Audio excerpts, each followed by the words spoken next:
Valentine's Day creates desperate men, and before you already think that's not me, it might be you. Every single February, guys start moving on like there's a deadline. They overcommit to girls they're unsure about. They lock in relationships that they've barely vetted. They overspend money on women. They even beg women to spend money, their hard-earned money, on them. And of course, at the end of the day, I'm left wondering why. They force labels on relationships that were meant to stay casual. And I'm just going to come out and answer my own question here. Why do they do this? It's because they don't want to look like they're losing. And losing in this context means being alone on Valentine's Day. Let's call it out for what it is. You're not in love, you're under pressure. Valentine's Day creates intensity, it doesn't create romance. It exposes insecurity from what I've seen, from what I've heard, and from what I've experienced. It exposes the guy who feels like he's been left out. It exposes the guy who feels like everybody else has got it all figured out. It exposes the guy who hates watching other couples happy while he sits there by himself. And when you rush into something emotional, logic is often the first thing to die. Stop asking the real questions. Are we aligned? Are we even compatible? Do I really even like her? Is this worth it outside of that holiday hype? Am I actually ready for this? All of that logic, all of those questions, they go out of the window. The question that you ask yourself for a bit of self-relief is, will this make me not be alone on the 14th? Will I finally have somebody by my side? And it's actually crazy because some people do think like this. Some people act in a place of desperation. They're not comfortable in their own skin. And when you act from a place of desperation, sometimes you think you found something when really you haven't. You'll say it's different when I'm with this person. Things feel different. And of course it will, because you've put yourself under emotional pressure. You've put yourself in this position. And pressure creates intensity, but intensity is not depth. And that's where things get worse for you. And there's a reason why that pressure feels real. It's because women compare. And most of them do this, if not most and all. Not in a toxic way, but majority of them do this.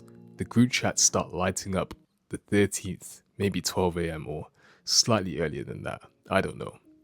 What did he get you? Where are you going? Oh, you guys are going there? What time are you going? How's it going to happen? What are you going to wear? There's comparison, there's social scoring, there's a competition going on. And if you're a guy attached to her, you feel that because you know that she's measuring. You know subconsciously she's measuring.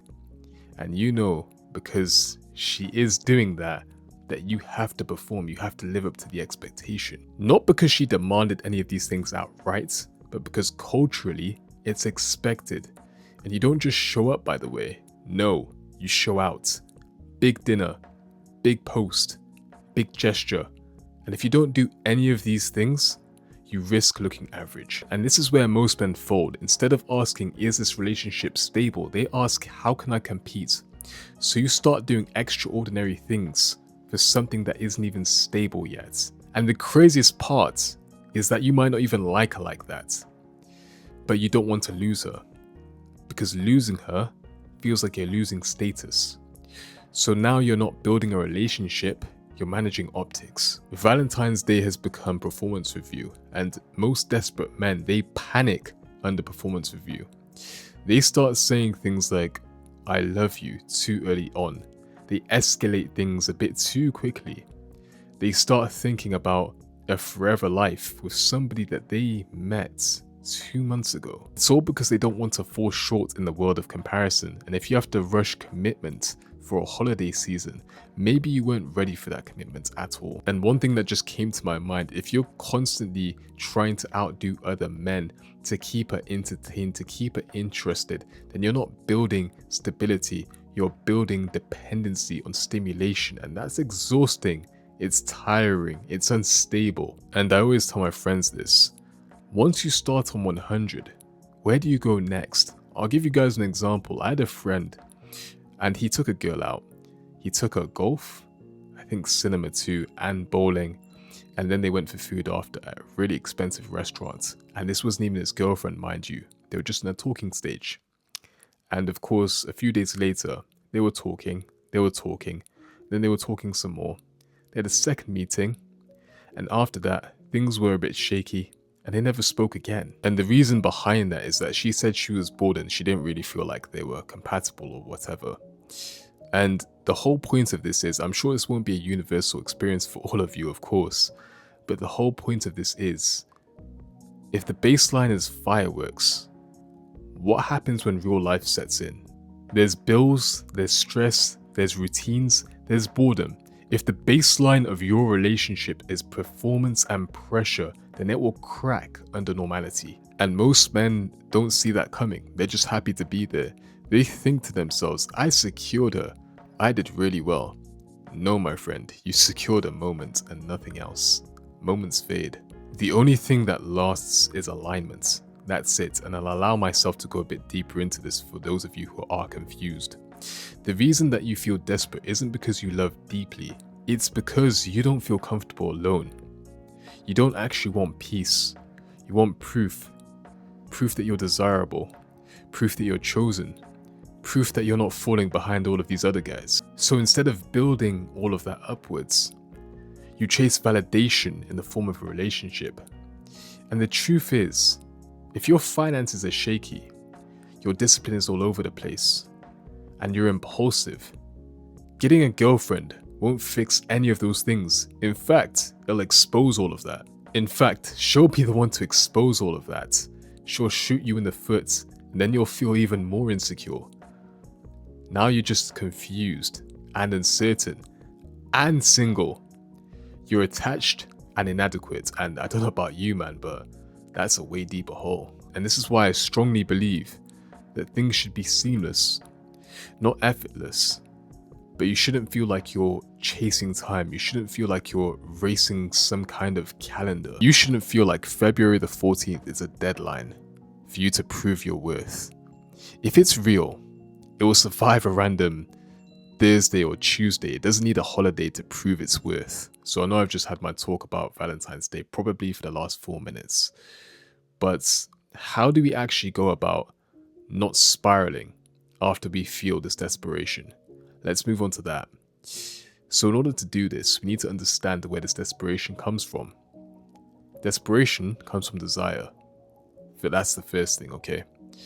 So we need to redirect this desire, channel it, and redirect it into something else. Everything will always lead back to desire. So that urge not to be alone, that desire not to be alone, channel it.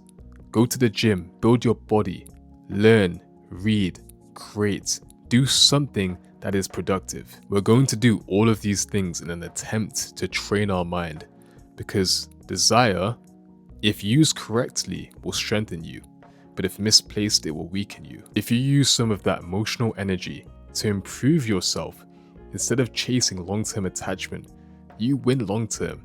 And ironically, when you stop chasing from a place of scarcity, you become a whole lot harder to replace, because now you're not moving out of fear, you're operating from a place of strength. And Valentine's Day only creates desperate men who were already insecure to begin with. Please don't be that guy.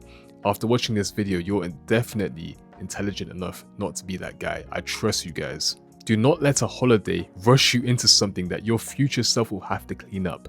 Being alone is discipline. Being in a relationship that isn't meant for you is damaging. Once again, I don't want you guys to sustain said damage. One builds you, the other one drains you. So when February the 14th comes tomorrow and you're single, good. God bless you, my brother. Stay sharp, stay logical, stay patient. Because desperate men build moments, disciplined men build futures. That's the absolute cinema moment, in my opinion. But yeah, once again guys, if you did make it to the end of this video, massive thank you from me. I hope you guys did enjoy this video. I hope you took something valuable away from it. If you did, make sure to like, comment, share, and subscribe. Share it to a friend who you think may need to hear and see this message. And once again, if you guys want to join a community full of like-minded people on the path of self-development, I'll leave a link down below in the description, as well as the comment section. And I'll catch you guys in the next video. Take care. God bless.